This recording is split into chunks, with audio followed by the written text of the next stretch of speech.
Evening.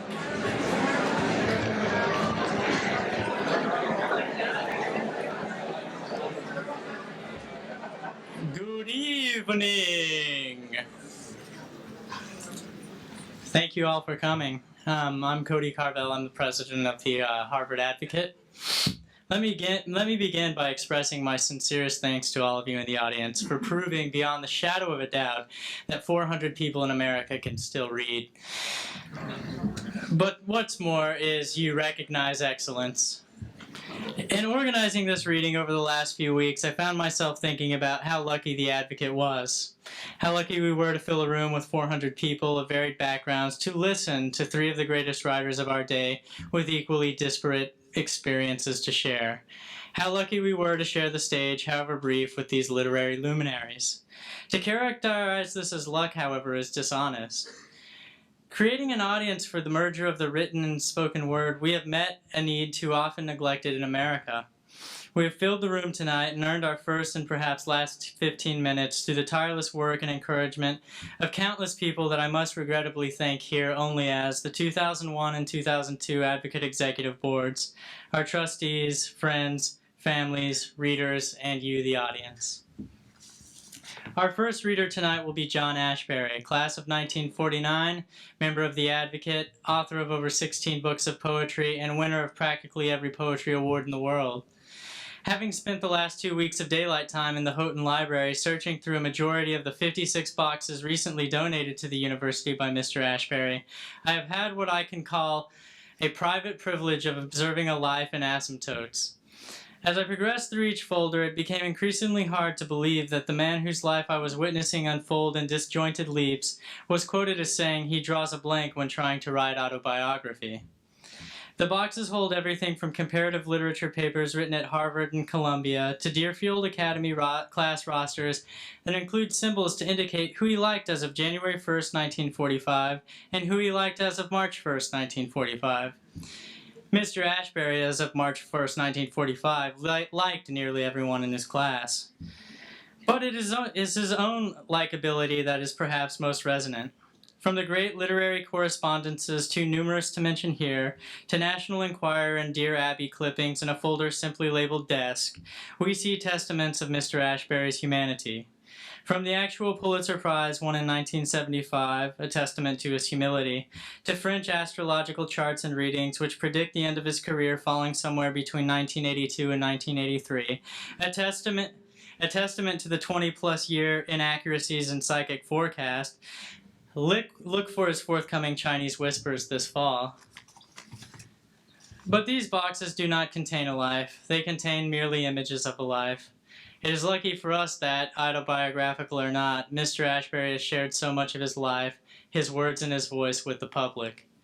Ironically, this sharing of poetry has been described by some critics as impenetrable and private. Still others, as his friend Kenneth Koch, equated even his early poetry to falling in love with some thrilling young person from Mars. Writing in 1949 to complete his degree in English, he concluded of Auden what I will conclude of Mr. Ashbery tonight. He has brought innumerable people closer to the world in which they have to live. And for that, Mr. Ashbery, we thank you. Please welcome my favorite Martian, one of America's greatest poets, John Lawrence Ashbery.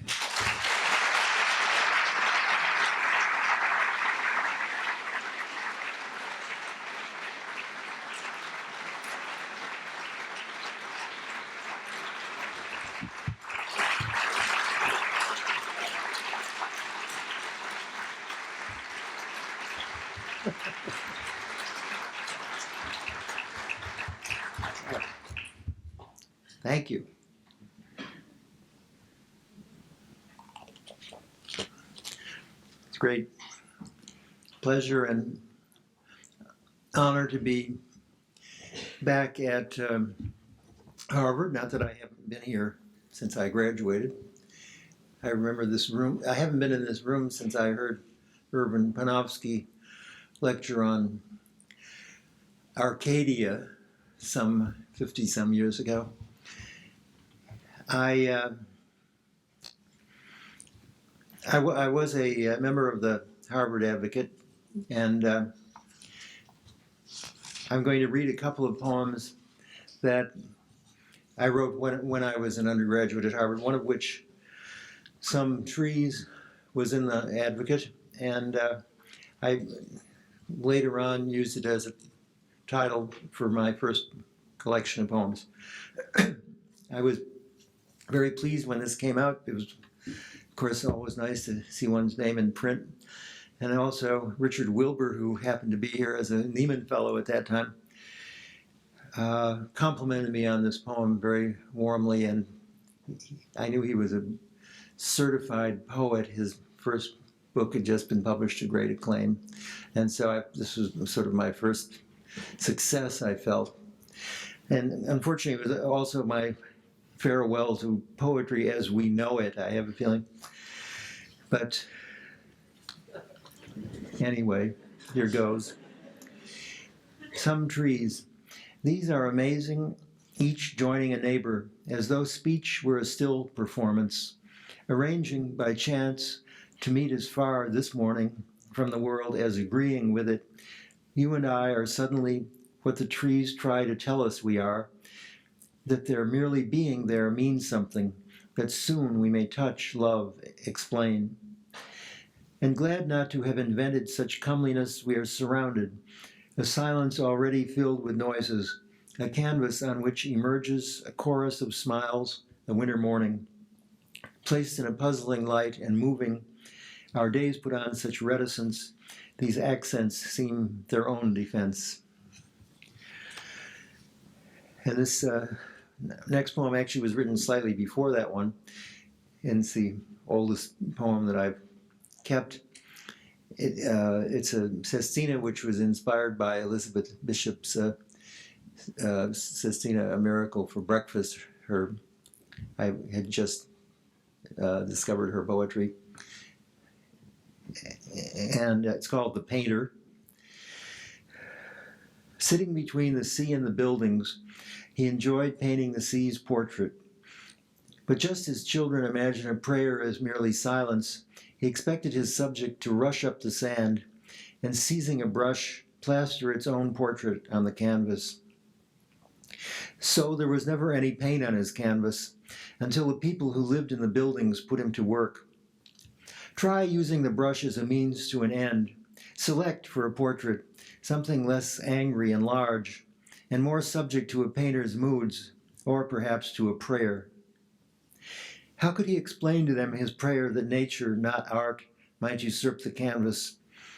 He chose his wife for a new subject, making her vast like ruined buildings. As if forgetting itself, the portrait had expressed itself without a brush. Slightly encouraged, he dipped his brush in the sea, murmuring a heartfelt prayer. My soul, when I paint this next portrait, let it be you who wrecks the canvas. The news spread like wildfire through the buildings. He had gone back to the sea for his subject. Imagine a painter crucified by his subject. Too exhausted even to lift his brush, he provoked some artists leaning from the buildings to malicious mirth. We haven't a prayer now of putting ourselves on canvas or getting the sea to sit for a portrait. Others declared it a self-portrait. Finally, all indications of a subject began to fade, leaving the canvas perfectly white. He put down the brush. At once a howl, there was also a prayer, arose from the overcrowded buildings. They tossed him the portrait from the tallest of the buildings, and the sea devoured the canvas and the brush, as though his subject had decided to remain a prayer.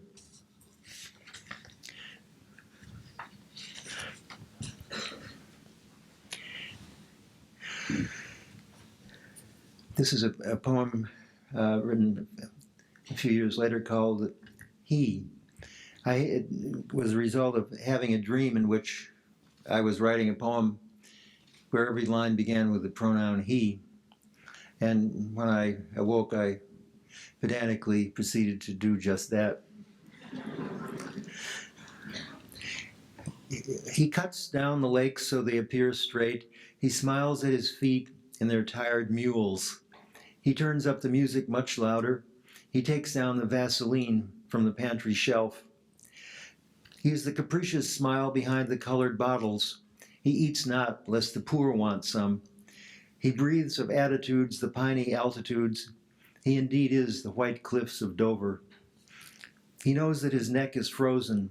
He snorts in the veil of dim wolves. He writes to say, if ever you visit this island, he'll grow you back to your childhood. He is the liar behind the hedge he grew one morning out of candor. He is his own consolation prize. He has had his eye on you from the beginning. He hears the weak cut down with a smile. He waltzes tragically on the spitting housetops. He is never near. What you need he cancels with the air of one making a salad. He is always the last to know. He is strength you once said was your bonnet. He has appeared in Carmen. He is after us. If you decide he is important, it will get you nowhere. He is a source of much bitter reflection. He used to be pretty for a rat. He is now overproud of his Etruscan appearance. He walks in his sleep into your life. He is worth knowing only for the children he has reared as savages in Utah. He helps his mother take in the clothesline. He is unforgettable as a shooting star. He is known as Liver Lips. He will tell you he has had a bad time of it. He will try to pretend his press agent is a temptress. He looks terrible on the stairs. He cuts himself on what he eats. He was last seen flying to New York. He was handing out cards which read, he wears a question in his left eye. He dislikes the police but will associate with them. He will demand something not on the menu. He is invisible to the eyes of beauty and culture. He prevented the murder of Mistanguet in Mexico. He has a knack for abortions. If you see he is following you, forget him immediately. He is dangerous even though asleep and unarmed.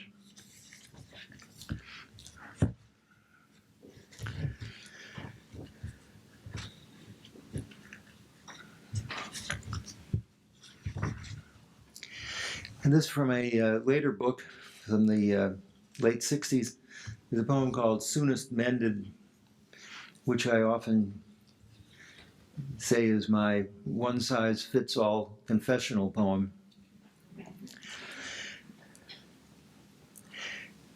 Barely tolerated, living on the margin in our technological society, we were always having to be rescued on the brink of destruction, like heroines in Orlando Furioso, before it was time to start all over again. There would be thunder in the bushes, a rustling of coils, and Angelica, in the Angre painting, was considering the colorful but small monster near her toe, as though wondering whether forgetting the whole thing might not in the end be the only solution. And then there always came a time when Happy Hooligan, in his rusted green automobile, came plowing down the course just to make sure everything was okay. Only by that time we were in another chapter and confused about how to receive this latest piece of information. Was it information? Weren't we rather acting this out for someone else's benefit? Thoughts in a mind with room enough and to spare for our little problems, so they began to seem. Our daily quandary about food and the rent and bills to be paid. To reduce all this to a small variant, to step free at last, minuscule on the gigantic plateau. This was our ambition, to be small and clear and free. Alas, the summer's energy wanes quickly, a moment, and it is gone. And no longer may we make the necessary arrangements, simple as they are. Our star was brighter, perhaps, when it had water in it. Now there is no question even of that, but only of holding on to the hard earth so as not to get thrown off, with an occasional dream, a vision. A robin flies across the upper corner of the window. You brush your hair away and cannot quite see. Or a wound will flash against the sweet faces of the others, something like, "This is what you wanted to hear, so why did you think of listening to something else?" We are all talkers, it is true, but underneath the talk lies the moving and not wanting to be moved, the loose meaning, untidy and simple, like a threshing floor. These then were some hazards of the course, yet though we knew the course was hazards and nothing else, it was still a shock when almost a quarter of a century later, the clarity of the rules dawned on you for the first time. They were the players, and we who had struggled at the game were merely spectators, though subject to its vicissitudes and moving with it out of the tearful stadium, borne on shoulders at last. Night after night this message returns, repeated in the flickering bulbs of the sky, raised past us, taken away from us, yet ours over and over until the end that is past truth, the being of our sentences in the climate that fostered them, not ours to own like a book, but to be with, and sometimes to be without, alone and desperate. But the fantasy makes it ours, a kind of fence-sitting raised to the level of an aesthetic ideal. These were moments, years, solid with reality, faces, nameable events, kisses, heroic acts, but like the friendly beginning of a geometrical progression, not too reassuring, as though meaning could be cast aside someday when it had been outgrown. Better, you said, to stay cowering like this in the early lessons, since the promise of learning is a delusion. And I agreed, adding that tomorrow would alter the sense of what had already been learned, that the learning process is extended in this way, so that from this standpoint, none of us ever graduates from college. For time is an emulsion, and probably thinking not to grow up is the brightest kind of maturity for us, right now at any rate. And you see, both of us were right, though nothing has somehow come to nothing. The avatars of our conforming to the rules and living around the home have made, well, in a sense, good citizens of us, brushing the teeth and all that, and learning to accept the charity of the hard moments as they are doled out. For this is action, this not being sure, this careless preparing, sowing the seeds crooked in the furrow, making ready to forget, and always coming back to the mooring of starting out that day so long ago. Here's a... Thank you, Jory.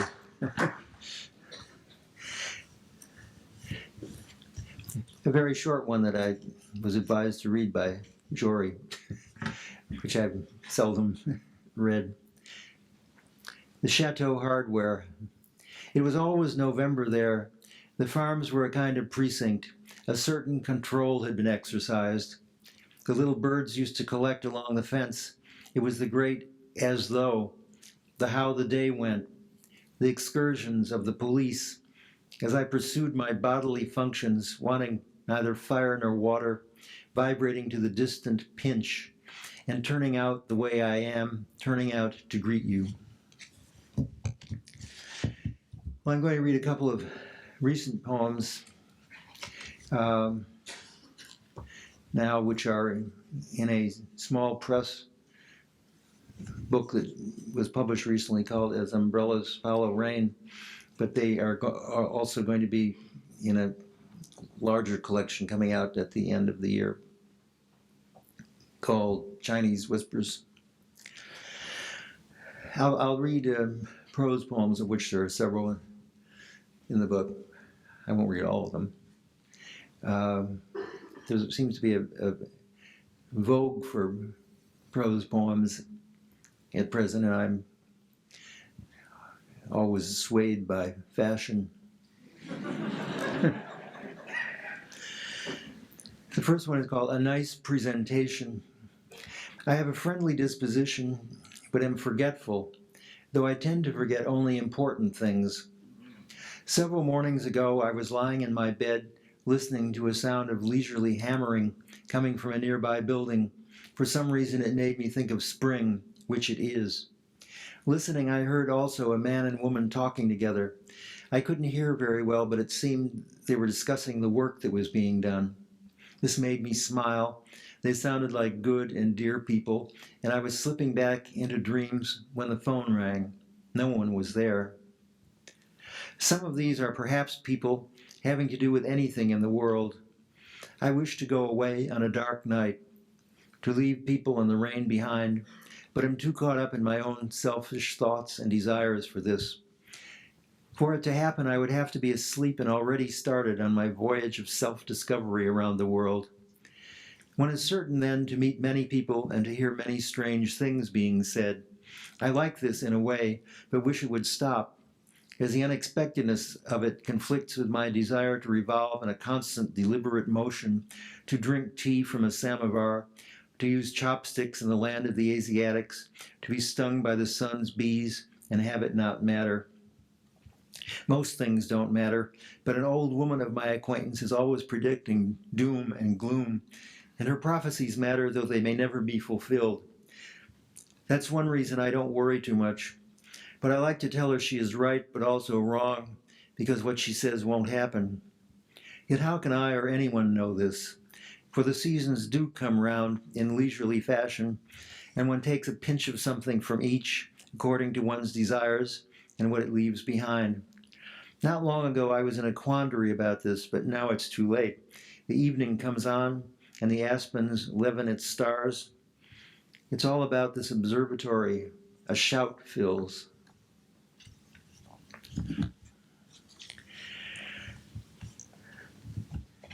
And this is the last one I'll read, which is called Disagreeable Glimpses, a title translated from a title by Eric Satie, piano work called Aperçus désagréables. After my fall from the 16th floor, my bones were lovingly assembled. They were transparent. I was carried into the gorgeous dollhouse and placed on a fainting couch upholstered with brilliant poppies. My ship had come in, so to speak. There were others, lovers, sitting and speaking nearby. "Are you the Countess of C?" I demanded. She smiled and returned her gaze to the other. Someone brought in a tray of cakes, which were distributed to the guests according to a fixed plan. "Here, this one's for you. Take it." I looked and saw only a small cat rolling in the snow of the darkened gutter. "If this is mine, then I don't want it." Abruptly, the chords of a string quartet finished. I was on a shallow porch. The village movie palaces were letting out. I thought I saw a cousin from years back. Before I could call out, she turned, sallow.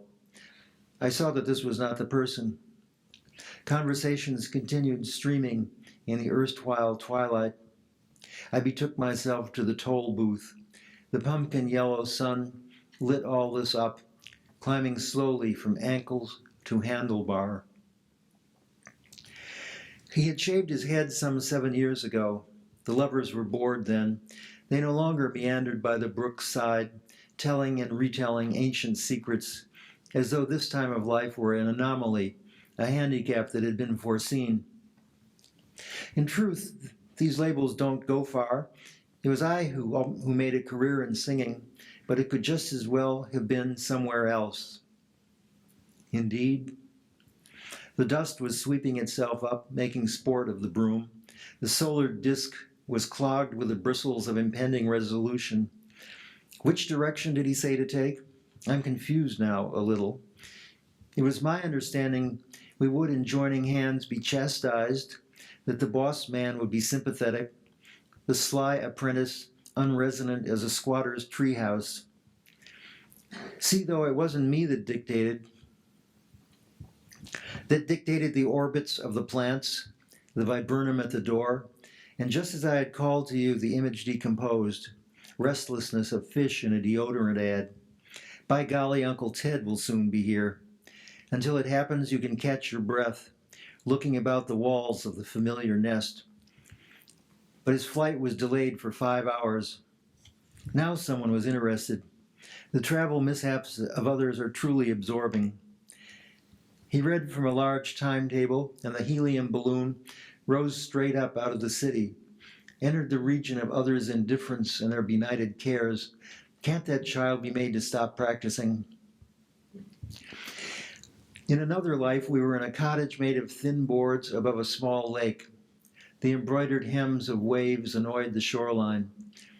There were no boats, only trees and boathouses. It's good to step off that steel carousel. The woods were made for musicianly echoes, though not all at once. Too many echoes are like no echo, or a single tall one.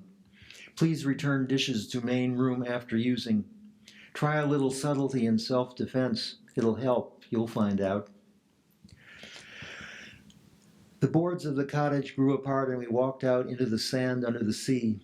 It was time for the sun to exhort the mute apathy of sitters, hangers-on, ballast of the universal dredging operation. The device was called candy. We had seen it all before, but would never let on. Not until the postman came right up to the door, borne on the noble flood. Racked by jetsam, we cry out for flotsam, anything to stanch the hole in the big ad. We all came to be here quite naturally. You see, we are the lamplighters of our criminal past, trailing red across the sidewalks and divided highways.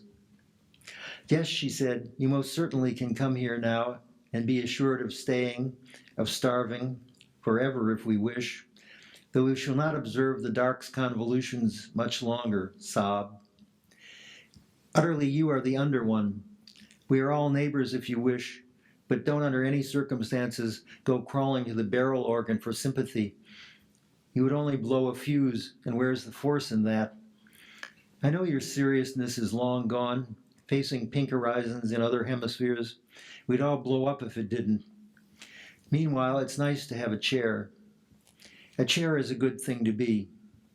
We should all know that. The last trail unspools beyond Ohio.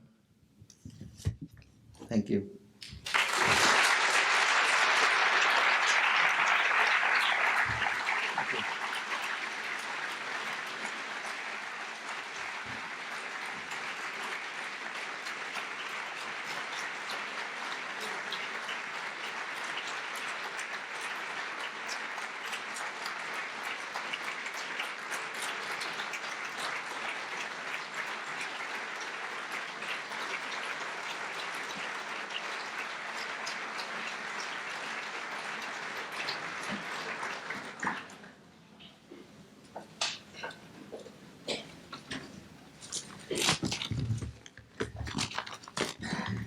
Thank you very much, John. It's wonderful. It's amazing to be standing in this room. I feel like I should be giving a lecture on the Reformation here. I'm James Atlas, president of the Board of Trustees of the Harvard Advocate. I notice we have very grand titles here. There are no editors. Everyone is a president. But the Advocate takes itself very seriously, as it should. It's the oldest college literary magazine in the country. So it's so old that it was old when I was an undergraduate. Back in 1967, when I arrived here, it had just celebrated its centenary. And I was very obsessed with the Advocate from the beginning. I used to go and haunt the stacks and look at the back issues featuring undergraduate work by the American writers I admired most: Wallace Stevens, Norman Mailer, James Agee. Then the great post-war poets, Robert Bly, Donald Hall, all of whom have read for the Advocate, and now John Ashbery. Even the rejects were illustrious. I remember reading in the Paris Review that Robert Lowell was crabbing about how he got turned down by the Advocate after he'd nailed down a carpet. But as with every great enterprise, the Advocate has gone through both prosperous and lean years. I became very involved with it a few years ago when I discovered that the building itself on South Street was being plundered, and vandals had actually pried the mantelpiece off the wall and carted it away, along with the throne chair on which the president used to sit at the meetings. Eventually, all this furniture was actually recovered, I gather, from some junk shop in Medford, and returned to the Advocate where it belongs. But we're in the realm of literature, which is always an indigent occupation, and you're here tonight not only to listen to great writers, but to help the magazine. I'm very grateful for that, because this is a fundraiser for the Advocate, which is always short of cash. I'm incredibly grateful to have Jamaica and Salman here to read, along with John. I'm not going to introduce them by way of telling you all about their prizes and books because you know all about this already, or you wouldn't be here. I was thinking about why they're such great writers, and it occurred to me that Jamaica and Salman fit the classic profile of the outsider. Obviously, they're not outsiders any longer. They're great American institutions. But I spent many years writing a biography of Saul Bellow, and one of his great dramas was, or rather, his great literary drama was that he was an outsider too, and came from Montreal, grew up speaking Yiddish and Russian at home, attending an English school, speaking French, arriving in Chicago where he picked up the demotic American idiom. And in the same way, Salman and Jamaica have appropriated the language to their own purposes. They come from outside, they come from other cultures, and enrich our language with their perspective. And I guess writers are always outsiders, or they wouldn't be writers. I also know them personally. I have the great good fortune to share a town in Vermont where I spend the summers and see Jamaica living her life and tending her garden and driving our children to golf lessons. And she's really one of the most radiant presences on the planet. And Salman, I know less well, but I remember very vividly the first time I met him. It was at an agent's house in Greenwich Village in the early 80s or late 70s, before he became a household name. And we were playing a literary parlor game where you have to recite the first sentence of a novel, and everybody tries to identify it. And Salman said, well, here's one. If I'm out of my mind, it's all right with me. And I said, that's Moses Herzog at Bellow. So we had that bond. And anyway, it's a great privilege to have them. And I'd also like to thank Andrew Wiley, Salman's and Jamaica's agent and mine, who thought up this idea in the first place. We could have had a room with 1,500 people, actually. I'd like to correct Cody. There aren't 400 readers. There are thousands of readers. And we're very privileged to have them here tonight. Each of them will read for about 20 minutes. And then we'll have a brief question and answer period and signing of books. Thank you very much for coming.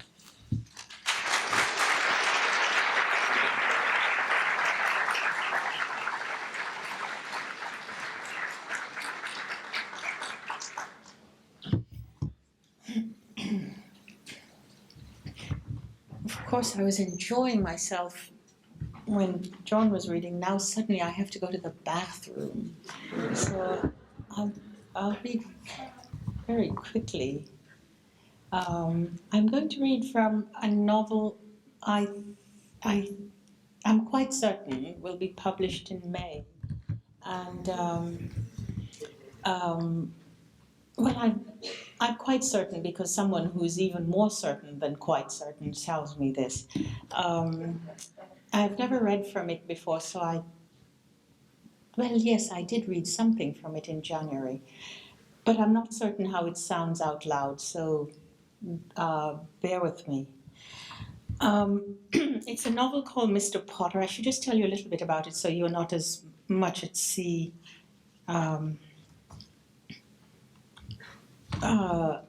It's called Mr. Potter, and it's about a man who lives in a small island in the Caribbean or in the West Indies, and it's his life. And I'll read the last part. He's a driver. He's a driver of a car that he owns. The names Dr. Weisinger and Mr. Schowell will come up. And just to tell you people, your names you might hear. And this is the last part of his life, and he's dead.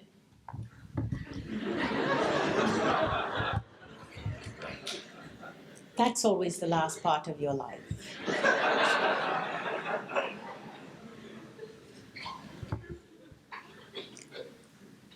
It's not funny, so, but if you feel like laughing, please do. And Mr. Potter, oh, the other thing is that a lot of times the word and shows up. So, you know how people in writing classes, not me, but if you're in a writing class, someone will say to you, don't begin a sentence with and. I begin almost every sentence with and this.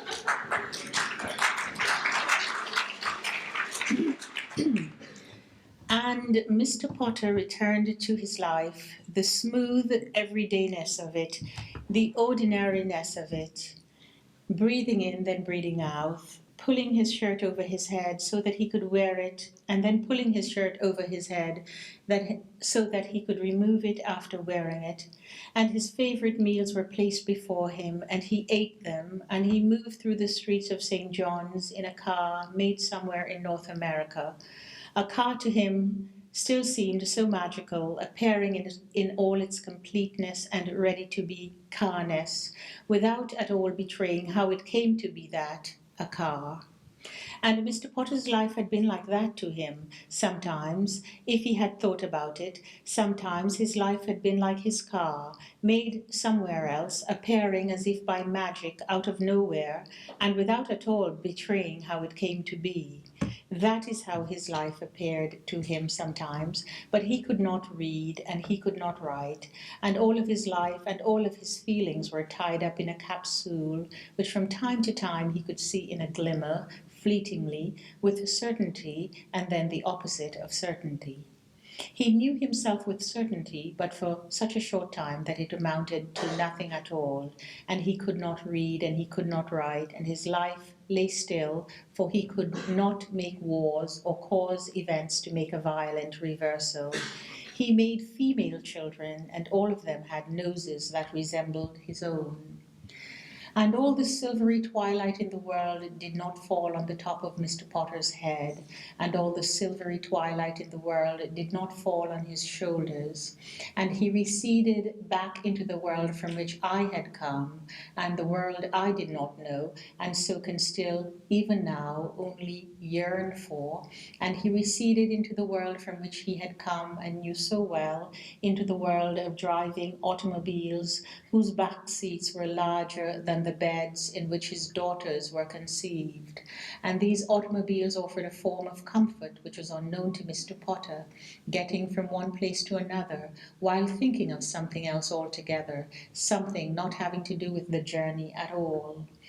And Mr. Potter receded into his own world, which was his life, and he turned his back to the world, and the world as it is made up of that great big thing, a shared commonality, feelings of love for something ordinary, like his own child, regardless of the shape of her nose, and the sun which shone overhead day after day, and the earth beneath his feet, which could be forced to yield sustenance, and in between was the atmosphere in which he actually lived. And AA is what Mr. Potter said to himself, and AA is what Mr. Potter said out loud sometimes. Walking along Market Street one day, a holiday, a special day designated to commemorate an event full of significance in the history of Mr. Potter's long-standing and overwhelming subjugation. Mr. Potter looked up and saw Mr. Shaul looking down on him from the veranda of Mr. Shaul's house, and Mr. Shaul was accompanied by his wife, who also came from the Lebanon or Syria or someplace near there. And she too had come to this place, Antigua, through some disaster made not by nature or anyone she loved. And she and Mr. Shaul and their children, especially one named Elaine, looked down on Mr. Potter, and Mr. Potter looked up at them, and all those gazes met, not as if in some celestial alignment, but in its complete opposite, random and evil and without purpose. And Mr. Potter walked on, and by his side was a woman, and she was a nurse by profession, and she could not bear children through her own will. And how he walked and walked and walked through his own life again and again, and he did this time look upward and saw Dr. Weisinger and his wife, who was a nurse also, but from England, was with him, but they had no children of any kind, not boys or girls, because the two of them could not bear to do so. And in the middle of Newgate Street was where Market Street came to an end, and above this juncture stood the Anglican Cathedral, and it had been built by African slaves, from whom Mr. Potter could trace exclusively his ancestors. And the tower of the cathedral had a clock with 4 faces looking north, south, east, and west, making the cathedral seem as if it simultaneously captured and released time. But all this notion of time captured and released was of no interest to Mr. Potter, if only because he was all by himself a definition of time captured and released, released and captured. And Dr. Weisinger, Zoltan was his name, and Samuel was his name also, was often in the shadow of that clock, sometimes all by himself, sometimes with his wife, and that clock with its 4 sides, each facing one of the 4 corners of the earth, was meant to replicate another marker of time, the clock called Big Ben, situated in the capital city of London, or so thought Dr. Weisinger, but not Mr. Potter, and Mr. Shaul thought only of the road that went toward and away from Damascus. And that great big clock with its 4 sides, each facing one of the 4 corners of the earth, struck every hour on the hour, marking off time as it passed, and the ending of each hour was the beginning of the next, and the clock had done that from the day of its completion by the hands of slaves, Mr. Potter's ancestors, hundreds of years before. And time was Dr. Weisinger's enemy, the past, certainly, the future he did not know how that would turn out. And Mr. Potter's lifetime began in the year 1492, but he was born on the 7th day of January, 1922, and his mother was Elfrida Robinson of English Harbour, and his father was Nathaniel Potter, also of English Harbour, and the midwife who assisted his mother in bringing him into the world was named Nurse Udell. And all through this small narrative of this small life was the loud and harsh ringing of the church's bell. And this loudness and this harshness was such a surprise to the people who had ordered the cathedral and its clock and bell built, and to the people who had built the cathedral and its clock and bell, that these 2 peoples agreed to call the harsh loudness a chime, and the chiming of the church bells, marking off time, eventually became a part of the great and everlasting silence. And Mr. Potter did not move with great hurry or inexorably toward his inevitable end. It was only that the end is so inevitable, his end was beyond avoidance, and yet, like the hours trapped in a clock, let it be the clock on the top of the cathedral with its 4 faces, each facing a corner of the earth, and the end of each hour is the beginning of the next. His end has a beginning, and it rests in the small girls, each of them with his nose, and one of them can read and write, and perhaps this one shall remove him from the great and everlasting silence. And, won't you come into my parlour, said the spider to the fly. Mr. Potter was remembering that someone had tried to help him recite the rest of that nursery rhyme. It was a nursery rhyme.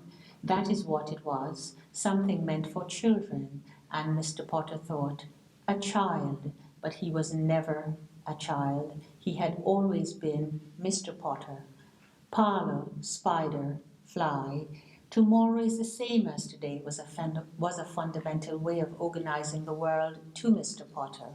Tomorrow will hold good, bad, the same as today, whatever it should be, was a fundamental way of organizing the world to Dr. Weisinger. Tomorrow, said Mr. Shaul, but he fell out of Mr. Potter's consciousness altogether, for he died, and his funeral was a spectacle. The procession following the hearse bearing his coffin extended for a mile or so, most of them people to whom Mr. Shaul had sold yards of cloth or aluminum pans or basins or cups, most of them people who felt Mr. Shaul had made their lives better. But he had not made their lives better. He was the medium through which they felt their lives were better, but their lives were the same, always the same, for life is that way, the same.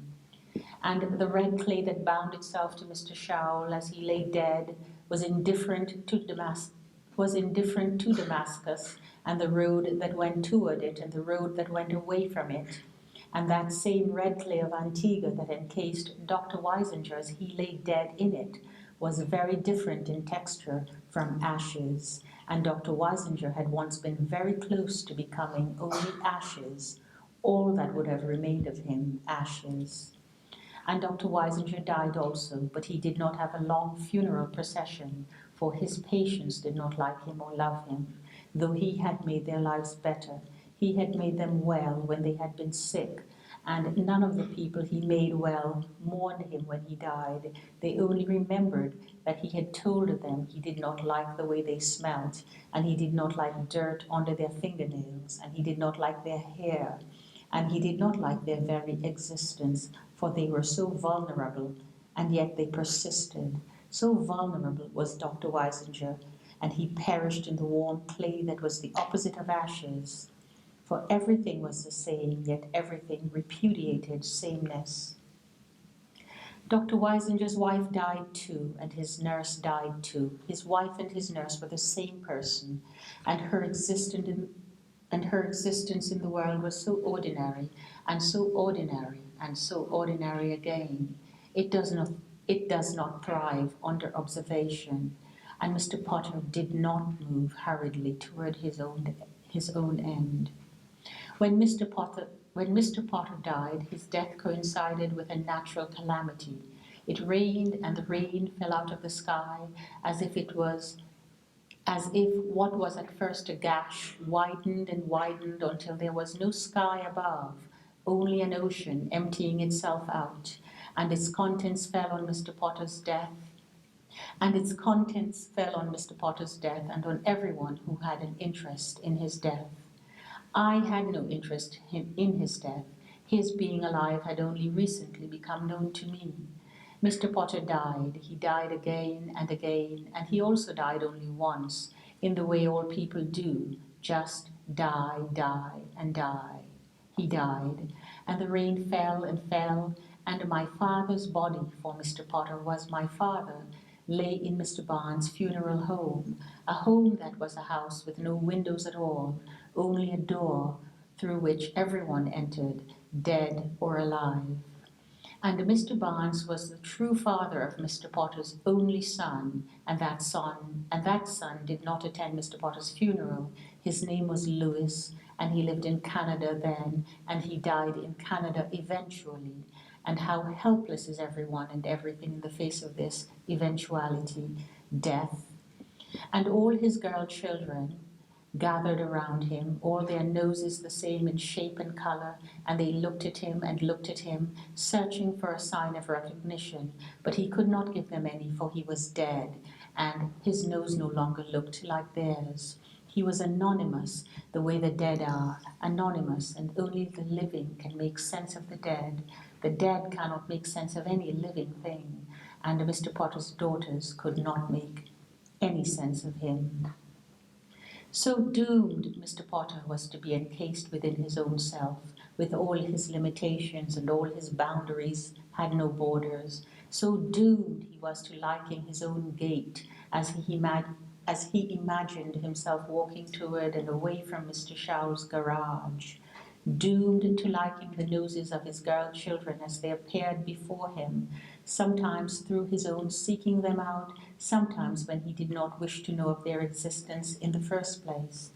And Mr. Potter was always himself. He was always Mr. Potter, and when he died it rained for many days. By coincidence, the rain came after years of drought, and the people gathered around his grave quarreled as his coffin was being lowered into the ground, as he was about to vanish from the earth forever, and with him any hope, any evidence of his love.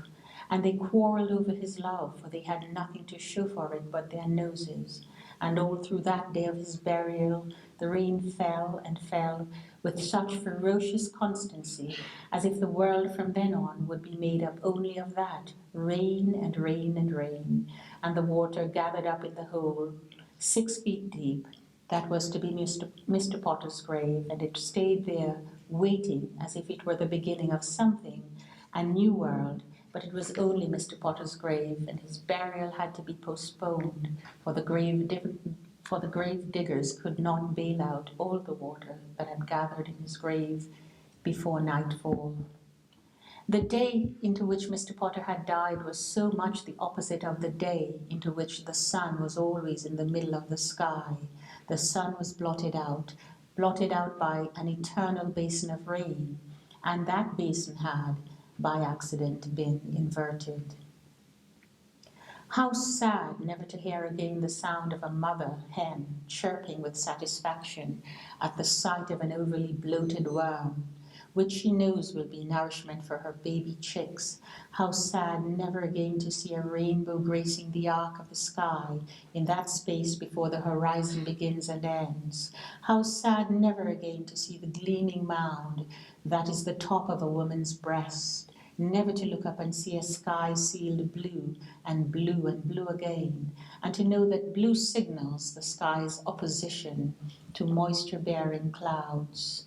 How sad never to hear your name called again. How sad never to look up again and see the face of someone you recognize, someone you love or thought you loved, someone really dear to you, or someone you know to be dear to you, because her nose is shaped exactly like your own. How sad never again to see a winged mammal wending its way in the cool, dark night. How sad never to touch your own toes again as you remove your shoes from your feet. How sad never to clasp yourself in your own arms again out of a sense of despair or loneliness or approval or pleasure, or knowing the sheer nothingness of such a gesture. How sad never to be able to look up at the vast expanse of endless emptiness above, and the seeming limit of the ground on which you stood ever again. How sad never to again see the sun turn red sometimes and disappear sometimes. How sad never again to touch another person spontaneously, without thought, without reason, without justification, and to expect a similar response, and how sad to find yourself disappointed one way or the other or one way. How sad never again to stand in the middle of nowhere and see the world in all its brightness and brimming over with possibilities innumerable heading toward you. How sad to know that you will be alive once and never so again, no matter how you rearrange your life and your very own self. So, may I warn you, may I tell you, said Mr. Potter, when he was still alive and not dead and helpless, lying all alone in his coffin, dressed up in garments suitable for burial, his naked body swathed in coarse white cotton cloth. But when he was dead, he said nothing at all, and sadness or its opposite could not come from him. Sadness or its opposite might be attached to him, but Mr. Potter himself was dead and could experience no such thing, could not experience anything at all, for he was dead. And the world in its entirety and the individuals who contribute to its entirety are small and smaller yet again. And how sad, how very sad is life, for its glorious beginnings end, and the end is always an occasion for sadness, no matter what anyone says. Thank you.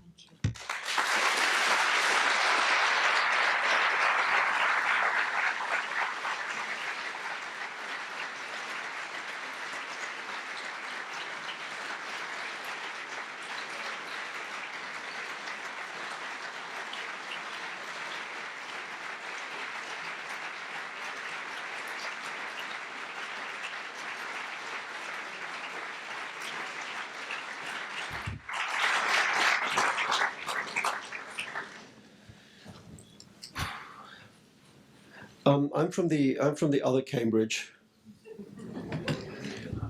There's a river called the Cam, and there's a bridge over it, and we call it Cambridge. But this one's nice too. Younger, But that's good. Old age is overrated, particularly by the old. I'm going to read a sort of weird story. It's a futuristic short story called At the Auction of the Ruby Slippers. It's about an auction.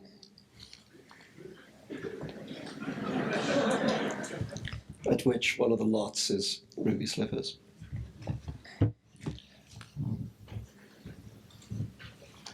The bidders who have assembled for the auction of the magic slippers bear little resemblance to your usual sale room crowd.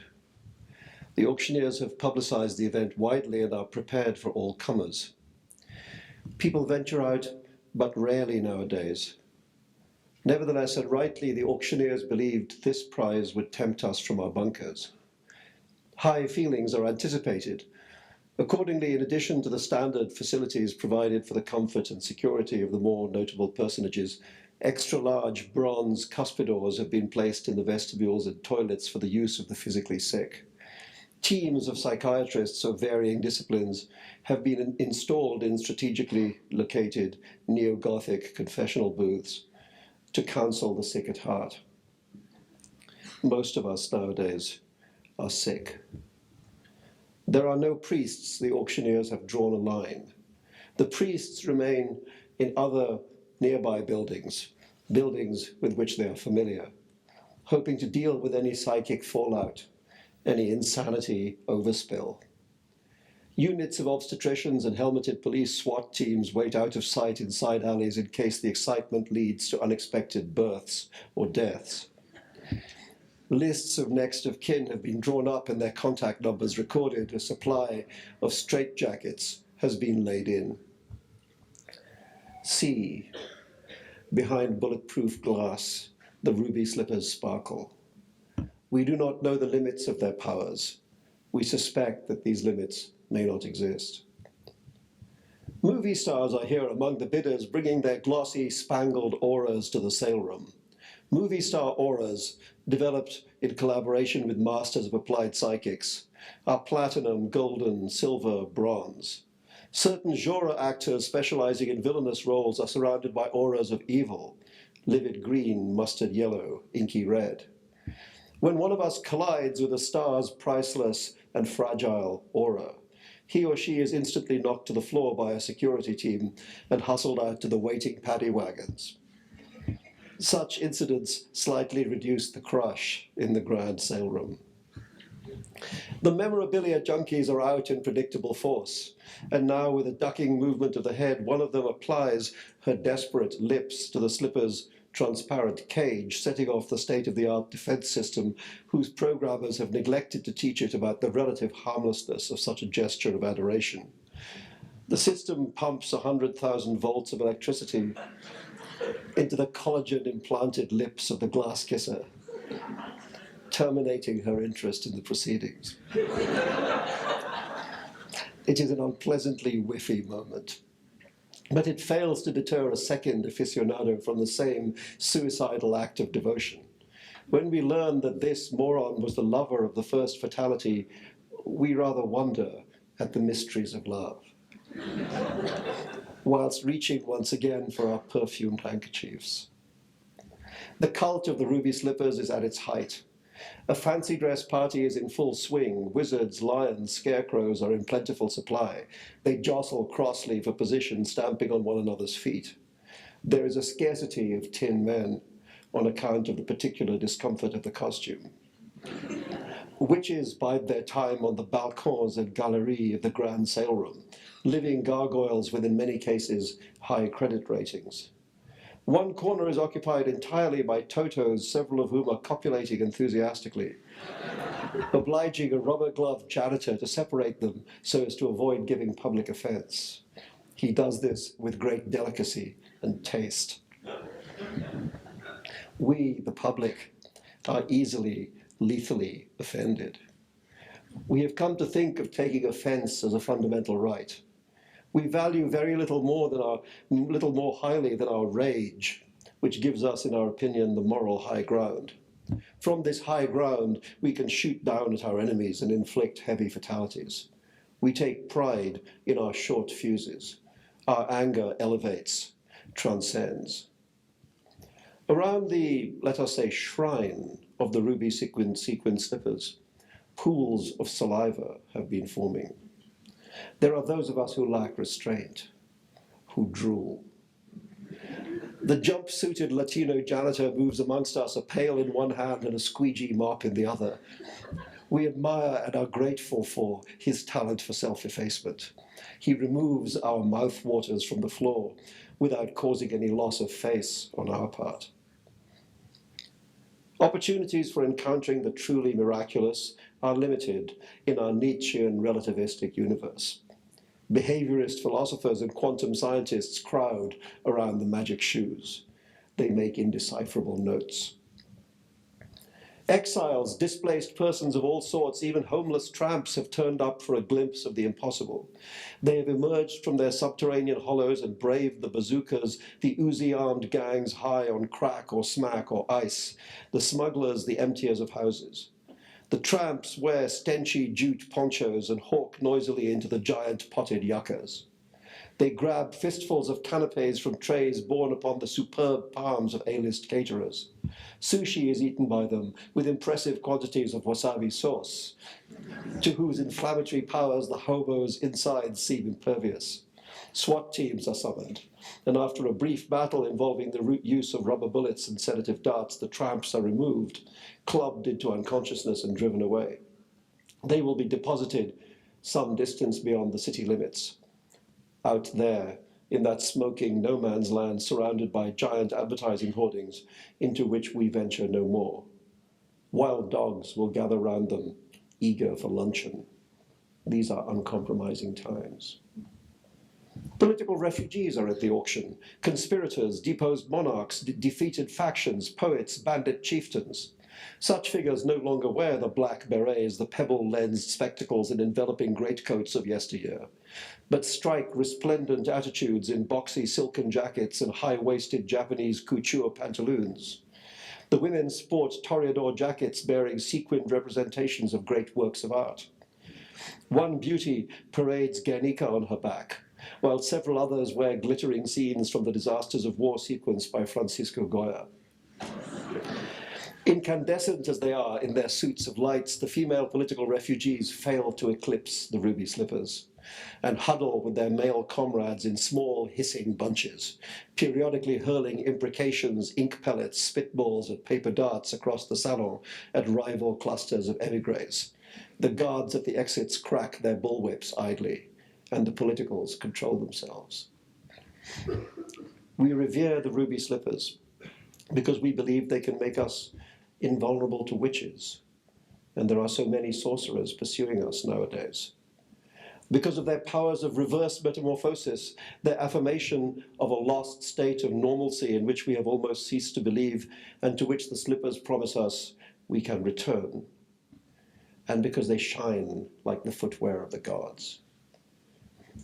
Disapproving critiques of the fetishizing of the slippers are offered by religious fundamentalists, who have been allowed to gain entry by virtue of the extreme liberalism of some of the auctioneers, who argue that a civilized sale room must be a broad church, open, tolerant. The fundamentalists have openly stated that they're interested in buying the magic footwear only in order to burn it. And this is not, in the view of the liberal auctioneers, a reprehensible program. What price tolerance if the intolerant are not tolerated also? Money insists on democracy, the liberal auctioneers insist. Anyone's cash is as good as anyone else's. The fundamentalists fulminate from soapboxes constructed of special sanctified wood. They are ignored, but some senior figures present speak ominously of the thin end of the wedge. Orphans arrive hoping that the ruby slippers might transport them back through time as well as space, for as our equations prove, all space machines are time machines as well. They hope to be reunited with their deceased parents by the famous shoes. Men and women of dubious character are present, untouchables, outcasts. The security forces deal brusquely with many of these. Home has become such a scattered, damaged, various concept in our present travails. There is so much to yearn for. There are so few rainbows anymore. How hard can we expect even a pair of magic shoes to work? They promise to take us home, but are metaphors of homeliness comprehensible to them? Are abstractions permissible? Are they literalists, or will they permit us to redefine the blessed word? Are we asking, hoping for too much?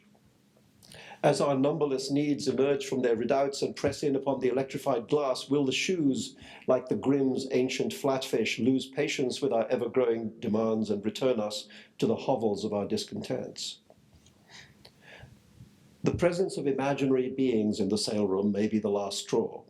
Children from 19th century Australian paintings I hear whining from their ornate gilded frames about being lost in the immensity of the outback. In blue smocks and ankle socks, they gaze into rainforests and red deserts and tremble. A literary character condemned to an eternity of reading the works of Dickens to an armed madman in the jungle has sent in a written bid. On a television monitor, I noticed the frail figure of an alien creature with an illuminated fingertip. This permeation of the real world by the fictional is a symptom of the moral decay of our post-millennial culture. Heroes step down off cinema screens and marry members of the audience. Will there be no end to it? Should there be more rigorous controls? Is the state employing insufficient violence? We debate such questions often. There can be little doubt that a large majority of us opposes the free, unrestricted migration of imaginary beings into an already damaged reality, whose resources diminish by the day. After all, few of us would choose to travel in the opposite direction, though there are persuasive reports of an increase in such migrations latterly. I shelve such disputes for the moment. The auction is about to begin. It is necessary that I speak about my cousin Gail and her habit of moaning loudly while making love. Let me be frank. My cousin Gail was and is the love of my life, and even now that we have parted, I am easily aroused by the mere memory of her erotic noisiness. I hasten to add that except for this volubility, there was nothing abnormal about our lovemaking, nothing, if I may put it thus, fictional. Yet it satisfied me deeply, deeply, especially when she chose to cry out at the moment of penetration, "Home, boy, home, baby, yes, you've come home." One day, sad to relate, I came home to find her in the arms of a hairy escapee from a caveman movie. I moved out the same day, weeping my way down the street with my portrait of Gail in the guise of a tornado cradled in my arms and my collection of old Pat Boone 78 RPM records in a rucksack on my back. This happened many years ago. For a time after Gail dumped me, I was bitter and would reveal to our social circle that she had lost her virginity at the age of 14 in an accident involving a defective shooting stick. But vindictiveness did not satisfy me for long. Since those days, I have dedicated myself to her memory. I have made of myself a candle at her temple. I am aware that after all these years of separation and non-communication, the Gail I adore is not entirely a real person. The real Gail has become confused with my reimagining of her, with my private elaboration of our continuing life together in an alternative universe devoid of ape men. The real Gail may by now be beyond our grasp, ineffable.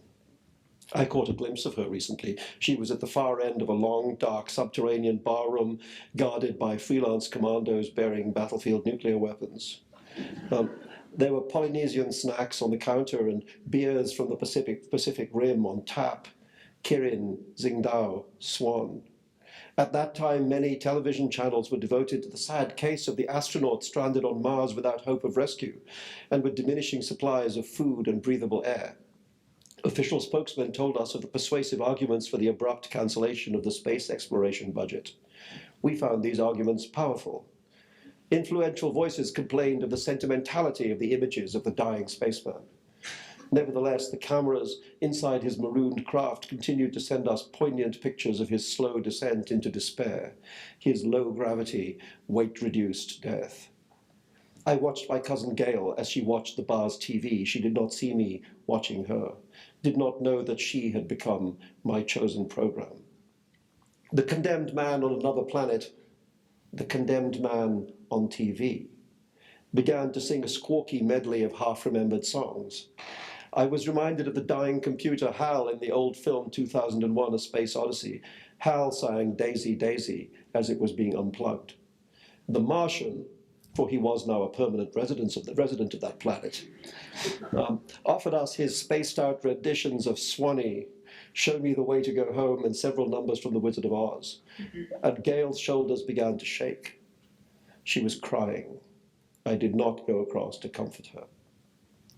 I first heard about the upcoming auction of the ruby slippers the very next morning and resolved at once to buy them, whatever the cost. My plan was simple. I would offer the miracle shoes to Gail in all humility. If she wished, I would say, she could use them to travel to Mars and bring the spaceman back to Earth. Perhaps I might even click the heels together 3 times and win back her heart by murmuring, in soft reminder of our wasted love, "There's no place like home." You laugh at my desperation. Ha! Go tell a drowning man not to clutch at straws. Go ask a dying astronaut not to sing. Come here and stand in my shoes. What was it the Cowardly Lion said? Put 'em up. Put 'em up. I'll fight you with one hand tied behind my back. I'll fight you with my eyes closed. Scared, huh? Scared. The grand sale room of the auctioneers is the beating heart of the earth. If you stand here for long enough, all the wonders of the world will pass by. In the grand sale room in recent years, we have witnessed the auction of the Taj Mahal, the Statue of Liberty, the Alps, the Sphinx. We have assisted at the sale of wives and the purchase of husbands. State secrets have been sold here openly to the highest bidder. On one very special occasion, the auctioneers presided over the sale to an overheated and interdenominational bunch of smoldering red demons of a wide selection of human souls of all classes, qualities, ages, races, and creeds. Everything is for sale. And under the firm yet essentially benevolent supervision of the auctioneers, their security dogs and SWAT teams, we engage in a battle of wits and wallets, a war of nerves. There is a purity about our actions here, and also an aesthetically pleasing tension between the vast complexity of the life that turns up packaged into lots to go under the hammer, and the equally immense simplicity of our manner of dealing with this life. We bid. The auctioneers knock a lot down. We pass on. All are equal before the justice of the gavels, the pavement artist and Michelangelo, the slave girl and the queen. This is the courtroom of demand. They are bidding for the slippers now. As the price rises, so does my gorge. Panic clutches at me, pulling me down, drowning me. I think of Gail, sweet cuz, and fight back fear and bid. Once I was asked by the widower of a world-famous and much-loved pop singer to attend an auction of rock memorabilia on his behalf.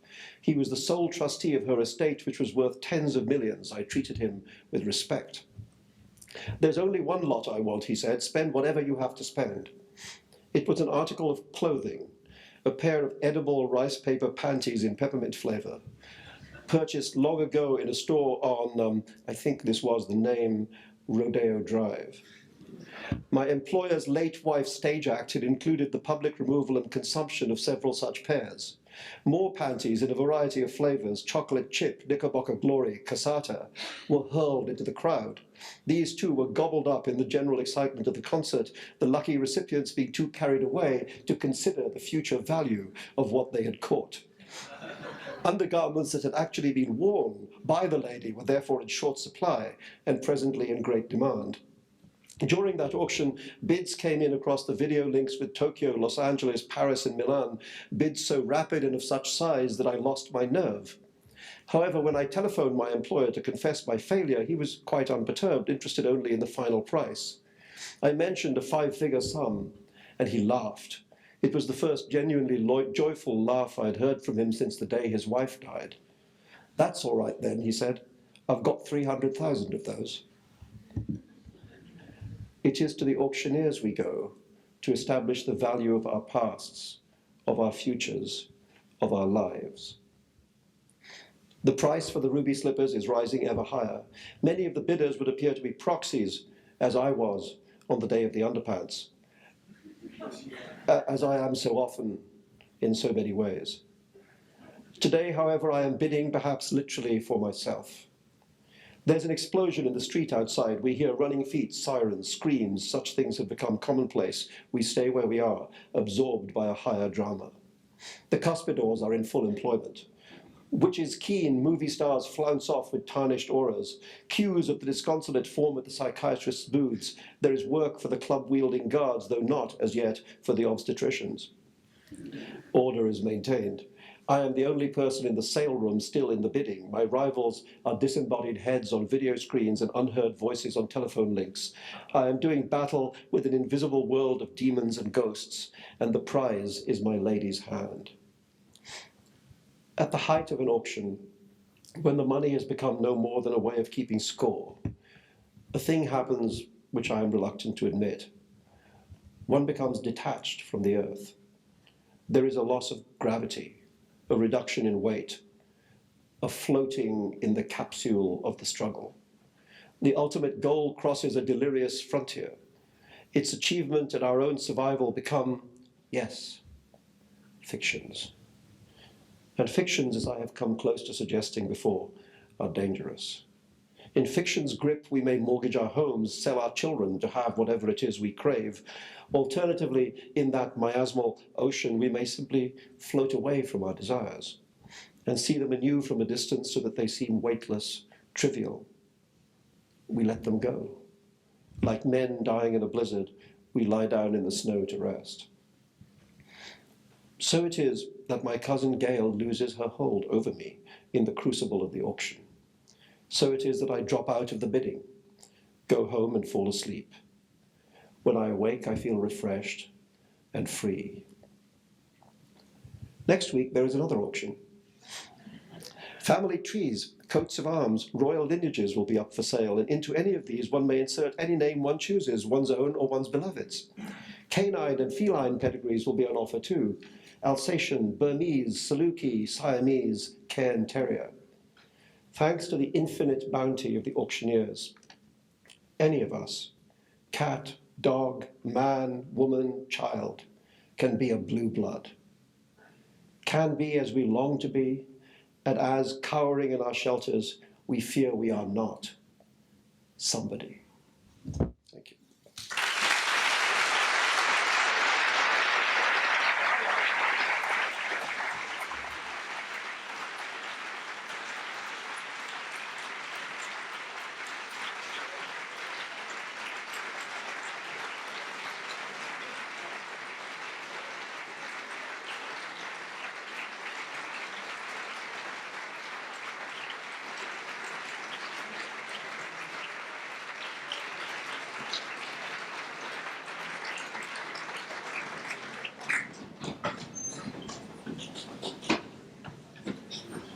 Thank you all. I'm here. I guess I'll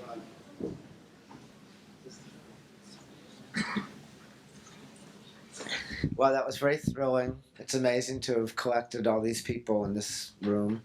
We'll have a few minutes of questions, and which you'll either direct to them or I'll translate if they're obscure. So, anyone want to begin? Okay. Everything is settled?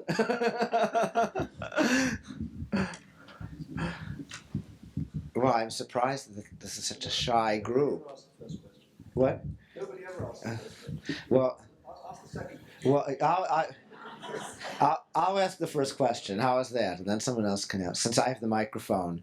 What do you think of this idea that I proposed before, that one has to be, in a certain sense, a cultural outsider in order to really write and understand the culture in which one lives?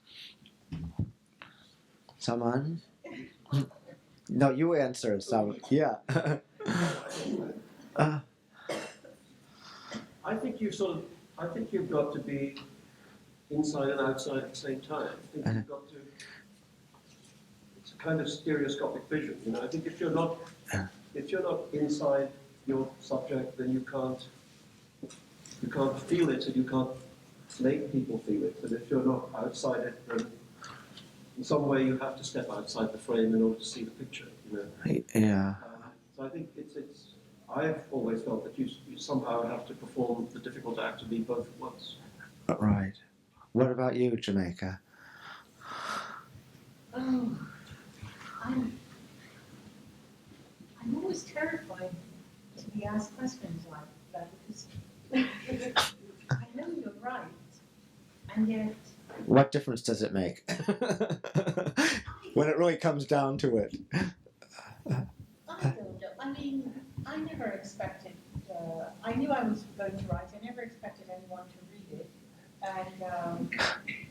and very few people actually do. What I write. Oh, that's not true in the slightest. They all read it.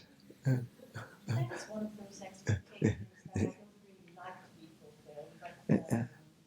But it's probably true that you have to be inside and outside. And I don't like to be either. If I'm inside, I want to be outside. If I'm outside, I want to be inside. I don't like either of them.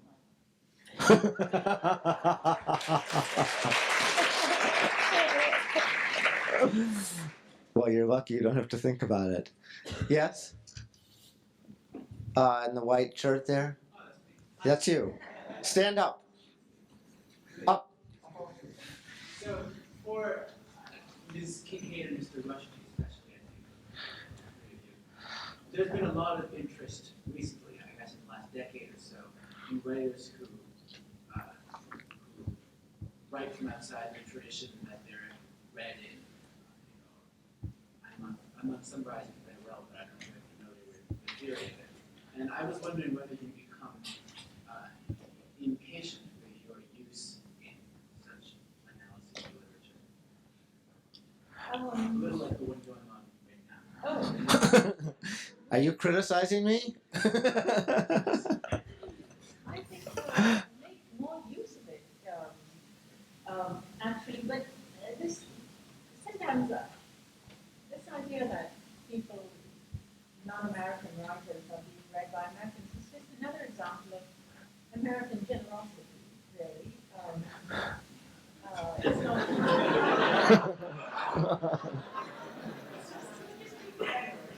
You have so much writing of your own that you can extend it to But we don't. what new? The other value of this, I think, is not. I think it's just your impact. Also, we are cool guys. So you know what? You know, how can you resist?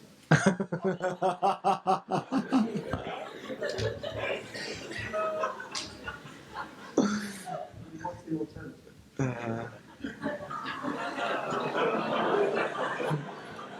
Anyone else? Yes? Yeah, you.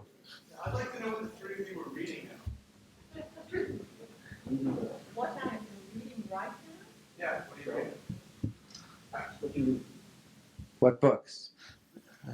Well, I just finished a novel by W.G. Ball, third one that I have read so far. There's one more to go. But I'm reading a biography of Ronald Burbank because someone asked me to write a review of Burbank letters, and actually he's a favorite writer of mine.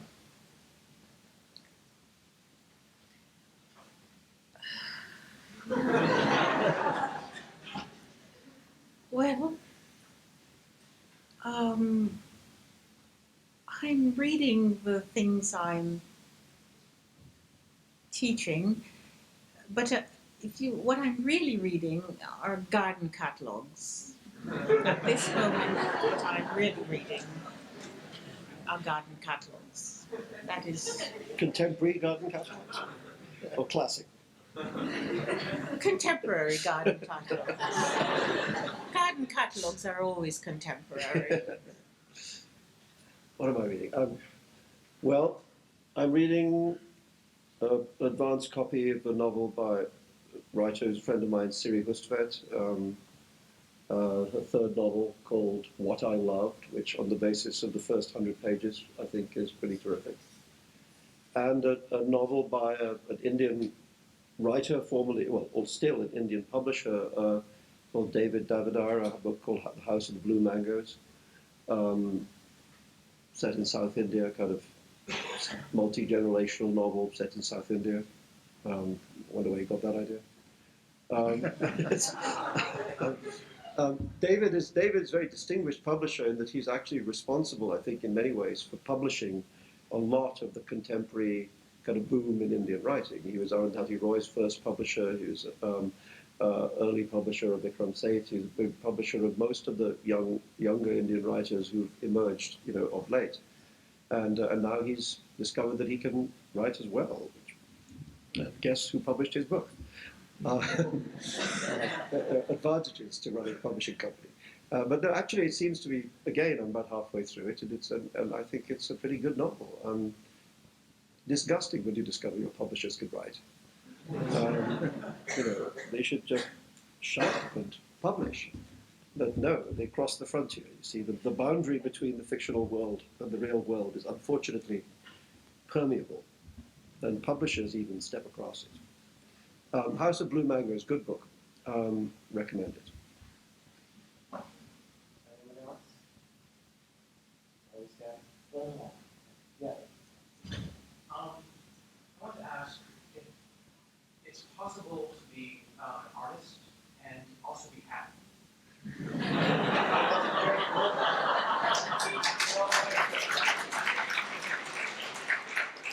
think we'll end up there. You all answer, then we'll go to you.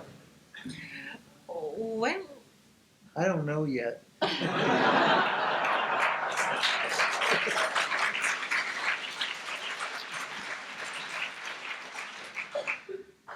well, maybe the question ought to be: is it possible to be happy and be anything else?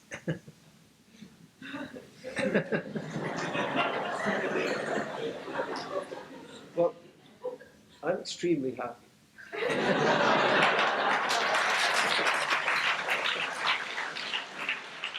I don't know about the other part.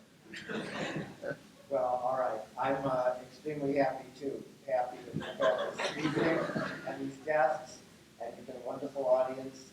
Thank you very much for